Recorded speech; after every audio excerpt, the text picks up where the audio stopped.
Hi everyone, the Simple Dad here. In this video, I'll show you the renaming file suggestion from My Files on One UI 8. So with this, when you save or export a file, One UI 8 may suggest a more intuitive or a context-aware file name. So this is based on the content and the date and many other things. So rather than just leaving you with New Note 1 or Untitled, it's a smart auto rename assistant. So let me show you how to get this.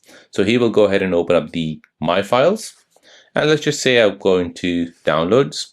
I'll go ahead and look at one of these PDF files. So I'll go ahead and long press on this, tap on more, and then tap on rename. So now as you can see, this is already giving me some suggestions. So rename suggestions is giving me that it's something from Drive. So it knows that it's been downloaded from the Drive. So it's giving a context of maybe Drive, and then it's giving a date, and then maybe a number which is found on the document itself. So if you're happy with that, you can go ahead and tap on that and then go ahead and tap on rename.